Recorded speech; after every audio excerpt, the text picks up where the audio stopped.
It's Chiefs at the Broncos. This line opened up Chiefs minus 9.5. It's up to 10. So who do you like here?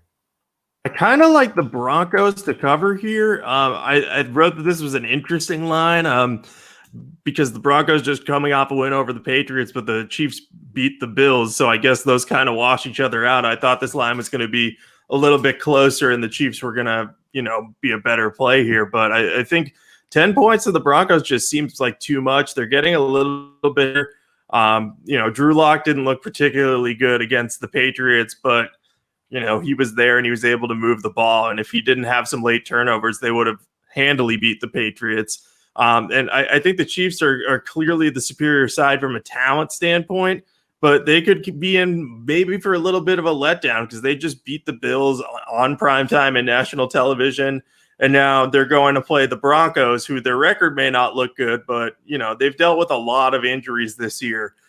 So I think Denver might be able to cover this one here. The only thing I worry about is I'm pretty sure this is the place where Patrick Mahomes got hurt last year. So I don't know if there's any sort of motivation for him to be like, all right, I'm going into Denver. I'm going to stay healthy. I'm going to have like one of the best games of my life and just kind of, make everyone realize like, hey, this guy's a great quarterback. I mean, we all already know that, but, athletes keep themselves motivated with anything they can get their hands on. So that's the only thing I'm thinking about from that perspective. That and elite quarterbacks going against divisional rivals for the first time tend to do well. But I still think 10 points is too much. So I think Denver, even if it's a backdoor cover, they got a shot at it here.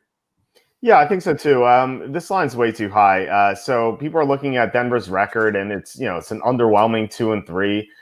But you have to remember that Drew Lock has only played 2 full games for the Broncos. So they had Jeff Driscoll and Brett Rippon. Driscoll played a game and 3 quarters, and Driscoll and Rippon played a full game. So in the games that Driscoll wasn't involved, the Broncos are 2-1 right now, and their only loss was to Tennessee, and they just beat the Patriots in Foxborough last week. So this Broncos team is definitely better than their 2-3 record indicates. Like they still get to the quarterback pretty well. And Locke is solid, and their offensive line is pretty good. So I think they have some things going for them. And the spread, you're right, the spread is way too high. I made this line -7. The Chiefs on a short week too. The Broncos have had more time to prepare for this game. And the Chiefs might be down 2 offensive linemen. Mitchell Schwartz got hurt against the Bills. If he's out for this game, we just saw what Denver did to the Patriots, missing multiple offensive linemen. So I think the Broncos can put some pressure on Patrick Mahomes and make him struggle a little bit. And, the Broncos usually play the Chiefs pretty well. Obviously they got blown out in this location last year, but that was on the Thursday night game, which really benefits the better team. In other games, remember a couple years ago, Monday Night Football, Denver hosted Kansas City, and Kansas City needed to come back from behind victory, and they only won by 4.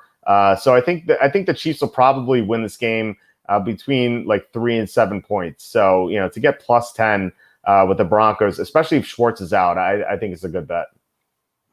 Yeah, if Schwartz is out, it'd be really hard for the Chiefs to block up front. I mean, we saw them make a nice adjustment last week. They put Daniel Kilgore in the game at center, and that really changed things after they kind of struggled early in the rain against Buffalo. So I'll be interested to see what they do if Schwartz is out, but I don't know if they're going to have the same success against Denver because their defensive line, there are not a lot of big names up there with Von Miller hurt. I know Bradley Chubb's still playing, but the Shelby Harrises and Mike Purcells of the world, they're getting the job done in Denver. So they don't get as much credit as they're due. I think Vic Fangio is, all things considered, doing a decent job there in Denver.